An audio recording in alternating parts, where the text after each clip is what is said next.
جو ہند پر حملہ کرے گا، وَإِصَابَةٌ تَكُونُ مَعَ عِیسیٰ ابن مریم، دوسرا گروہ وہ ہوگا جو عیسیٰ ابن مریم کے ساتھ ہو کر یہودیوں سے اور دجال کے خلاف جنگ کرے گا۔ اب ان دونوں کا ایک حدیث میں ہونا لازماً میرے نزدیک ثبوت ہے اس کا کہ یہ سائملٹینیس ہوں گے، ورنہ غزوہ ہند جو ہے وہ تو محمد ابن قاسم بھی آئے تھے، اکیلا غزوہ تو پھر وہ ہو چکا، پھر وہ حدیث کا منشا پورا ہو چکا، پھر اب آپ آگے اس کو کوٹ نہ کیجیے۔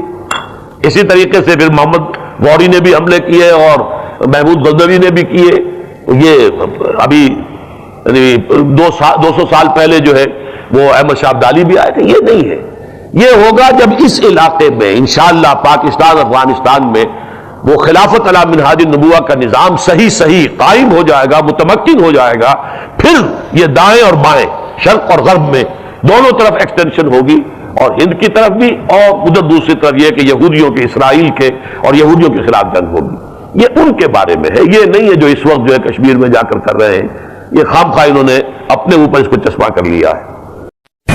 عرب جو ہے وہ اندر سے کھوکھلے ہو چکے ہیں، عیاشی میں، دولت میں، پیسے میں، دولت، پیسہ، عیاشی، اس کی وجہ سے کھوکھلے ہوئے۔ یہاں میں آپ کو 2 حدیثیں سنانا چاہتا ہوں۔ سنن ابن ماجہ کی روایت ہے حضرت ابو ہریرہ سے رضی اللہ تعالی عنہ، قال قال رسول اللہ صلی اللہ علیہ وسلم اذا وقعت الملاحم بعث اللہ بعثا من الموالی هم اکرم العرب فرسا واجودهم سلاحا یؤید اللہ بهم الدین، رواہ ابن ماجہ عن ابی ہریرہ رضی اللہ تعالی عنہ۔ جب ملاحم کا دور شروع ہوگا تو اللہ تعالیٰ اٹھائے گا ایک لشکر یا لشکروں پر لشکر موالی میں سے۔ موالی کون؟ عربوں نے جب فتح کیا تھا اس پورے علاقے کو خلافت راشدہ کے دوران، اور پھر وہ لوگ جو ہے، ایک رائے تو یہ تھی کہ غلام بنایا جائے ساری آبادیوں کو، لیکن یہ کہ حضرت عمر کا اجتہاد تھا، اس کے مطابق جو غلام نہیں بنایا گیا تو وہ موالی کی حیثیت رکھتے ہیں۔ عربوں میں دم نہیں ہے، موالی میں سے لشکر اٹھیں گے کہ جو در حقیقت حضرت مہدی کی حکومت کو قائم کرے گی۔ دوسری حدیث سنیے، عن عبداللہ بن الحارث رضی اللہ تعالی عنہ، اور یہ ابن ماجہ کی روایت ہے، قال قال رسول اللہ صلی اللہ علیہ وسلم یخرج الناس من المشرق فیوطئون للمہدی یعنی سلطان، لشکر نکلیں گے، لوگ آئیں گے مشرق سے اور وہ حضرت مہدی کی حکومت کو جمائیں گے اور قائم کریں گے۔ اب ذرا نوٹ کیجئے کہ جزیرہ نماء عرب کے مشرق میں کون سے ملک ہیں؟ 3، ایران، افغانستان، پاکستان، یہ 3 سالڈ مسلم ممالک، مسلم آبادی اکثریت۔ ویسے تو یہ کہ آگے ہندوستان میں 20 کروڑ مسلمان ہیں، لیکن وہ 20 کروڑ جو ہے وہ تو 80 کروڑ کے اندر تحلیل ہو جاتے ہیں غیر مسلموں میں، لیکن یہاں جو معاملہ ہے یہ خالص اکثریت ہے۔ ان میں سے ایران کا معاملہ جہاں تک ہے، نمبر 1 یہ کہ وہ شیعہ عقائد کے حصار میں بند ہے، اس سے ادھر ادھر ہونا اس کے لیے ممکن نہیں۔ حدیث میں یہ بھی آتا کہ اصفہان سے 70,000 یہودی دجال کا ساتھ دیں گے، لیکن بہرحال خراسان ایک صوبہ ہے افغانستان کا اس وقت بھی شمال مشرقی کونے میں، مجھے امید ہے وہاں سے خیر کی، کیونکہ خراسان کا لفظ وہاں پہ شامل ہے، اور حضور کی حدیث میں بعد میں آپ کو سناؤں گا کہ خراسان سے فوجیں چلیں گی جو یروشلم کو دوبارہ حاصل کریں گی، فتح کریں گی، جیسے پہلے یروشلم کھویا عربوں نے تھا، دوبارہ حاصل کیا تھا کرد نے، کرد خون صلاح الدین ایوبی رحمۃ اللہ علیہ، ایسے اب پھر عربوں نے کھویا ہے، لیکن لینے والے خراسان سے لشکر آئیں گے۔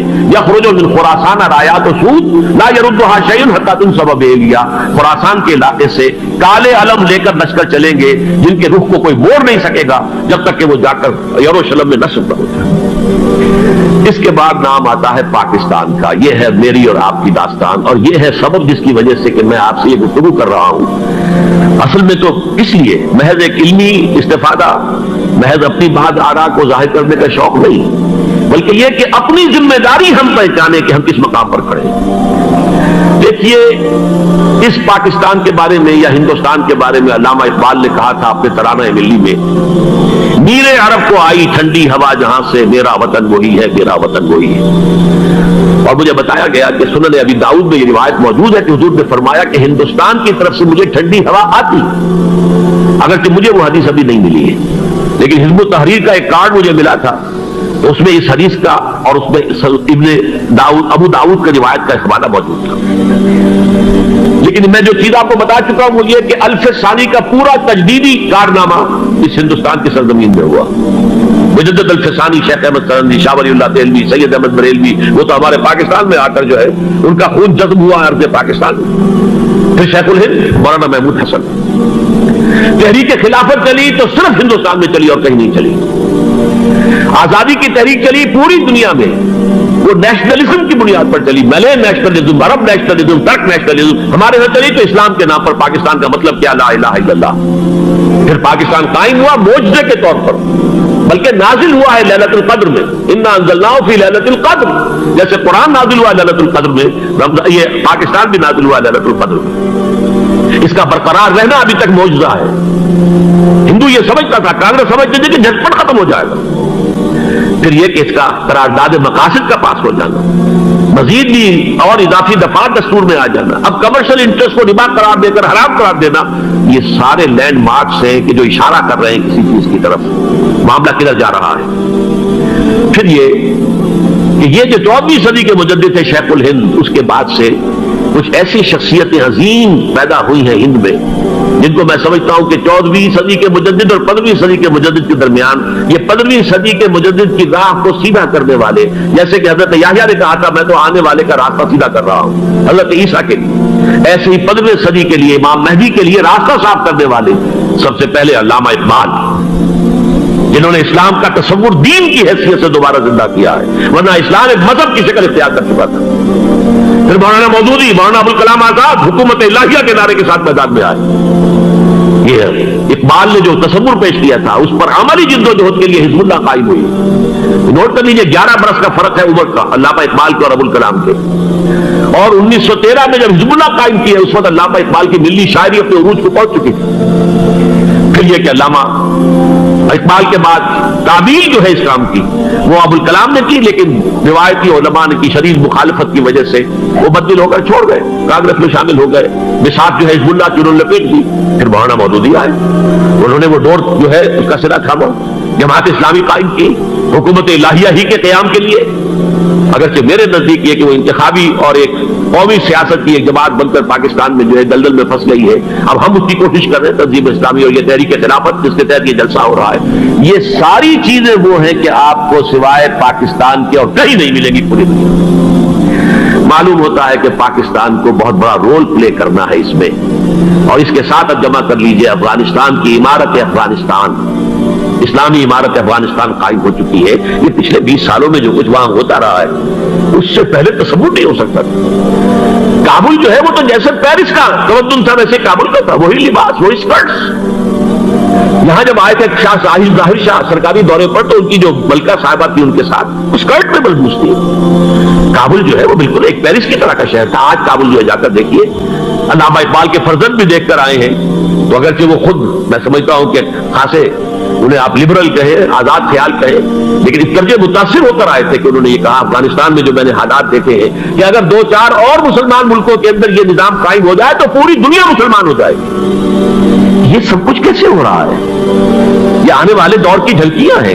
Coming events are casting their shadows before. یہ سب بتا رہے ہیں کہ پاکستان افغانستان کو مل کر اس میں کوئی عظیم رول پلے کرنا ہے، اور اس کے ضمن میں اب میں علامہ اقبال کے بارے میں آخری بات کہہ رہا ہوں۔ علامہ اقبال کے بارے میں عام یہ خیال ہے، انہوں نے اپنے خطبات میں مہدی کا اور نزول مسیح کا، حالانکہ میں کل پڑھ رہا تھا مولانا سعید احمد اکبر آبادی رحمۃ اللہ علیہ کا ایک مقالہ ان کا کہ علامہ اقبال نے ابن خلدون کے بارے میں یہ کہا ہے کہ مہدی کا اور نزول عیسیٰ کا دونوں کا انہوں نے انکار کیا ہے، حالانکہ ابن خلدون نے نزول عیسیٰ کا انکار نہیں کیا، صرف مہدی کا انکار کیا ہے۔ بہرحال علامہ اقبال نے خطبات میں انکار کیا ہے، لیکن یہ کہ اپنی شاعری کے اندر میں چیلنج کرتا ہوں کسی بڑے سے بڑے اقبال شناس کو، ان کا یہ شعر ذرا سنیے۔ خضر وقت از خلوت دشت حجاز آید برو، کارواں زی وادی دور و دراز آید برو۔ خضر وقت، امام وقت، رہنمائے وقت، قائد وقت، خلوت دشت حجاز، حجاز کی صحرا کی کسی خلوت گزینی سے نکل کر باہر آئیں گے۔ میں حیران ہوتا ہوں علامہ کے اس فکر پر اور اس مصرے پر، یہاں انہوں نے شیعہ اور سنی دونوں کے کانسیپٹ جمع کر دیے۔